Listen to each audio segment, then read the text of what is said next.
Hello everyone, this is doctor Sandhyarani, gynaecologist, Warangal Lakshmi Narasimha hospital. Fibroids గురించి విన్నారా ఎప్పుడైనా? రిప్రొడక్టివ్ ఏజ్ లో కంపల్సరీ ఫైబ్రాయిడ్ అంటే అది కణితి, గర్భాశయంలో కణితి స్టార్ట్ అవుతాయి. సో ఫైబ్రాయిడ్స్ అనేవి ముందు కంటే ఇప్పుడు చాలా ఇన్సిడెన్స్ ఎక్కువైపోయింది. ఇంతకుముందు ఓన్లీ రిప్రొడక్టివ్ ఏజ్ గ్రూప్ లో వచ్చేవి, ఇప్పుడు ఈవెన్ యంగ్ గర్ల్స్లో కూడా ఫైబ్రాయిడ్స్ వస్తున్నాయి, పెరిమెనోపాజ్లో వస్తున్నాయి, మెనోపాజ్లో కూడా ఫైబ్రాయిడ్స్ వస్తున్నాయి. ఫైబ్రాయిడ్స్ అనేవి చాలా కామన్. సో అది ఫైబ్రాయిడ్స్ ఉండడం మూలంగా ఇన్ఫర్టిలిటీ ప్రాబ్లమ్స్, రిప్రొడక్టివ్ ఏజ్లో చాలా మందికి పిల్లలు కలగకపోవడం అవుతుంది. ఈవెన్ పిల్లలు అయిన వాళ్ళకి కూడా ఫైబ్రాయిడ్స్ ఉంటే ఆ ఫైబ్రాయిడ్స్ మూలంగా అధిక రక్తస్రావం, హెవీ బ్లీడింగ్ అయ్యి చాలామంది అనీమియాకి గురై సర్జరీ చేయాల్సిన అవసరం పడుతుంది.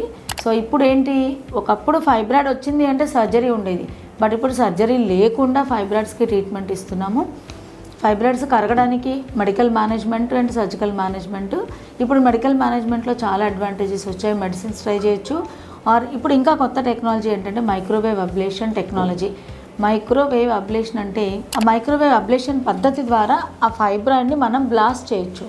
సో ఆ ఫైబ్రాయిడ్ అనేది almost 90% of the fibroid size మనకి సిమ్టమ్స్ రిలీవ్ అవుతాయి, పేషెంట్కి పెయిన్ ఉండదు, ప్లస్ హెవీ మెన్స్ట్రల్ బ్లీడింగ్ అనేది తగ్గిపోతుంది. ఫస్ట్ వరంగల్లో మైక్రోవేవ్ అబ్లేషన్ టెక్నాలజీ మా హాస్పిటల్ లక్ష్మీ నరసింహ హాస్పిటల్లో స్టార్ట్ చేసామండి. చాలామందికి ఇది సర్జరీ లేకుండా, ఆపరేషన్ లేకుండా చాలామంది క్యూర్ అవుతున్నారు. సో మైక్రోవేవ్ అబ్లేషన్ గురించి ఇంకా ఎలా చేస్తాము ప్రొసీజరు, దాని యొక్క సైడ్ ఎఫెక్ట్స్ ఏంటి, కాంప్లికేషన్స్ ఏంటి, దాని యొక్క ఇంప్రూవ్మెంట్, ట్రీట్మెంట్, టెక్నాలజీ, దాని గురించి ఇంకా డీటెయిల్గా నెక్స్ట్ వీడియోలో చెప్తాను.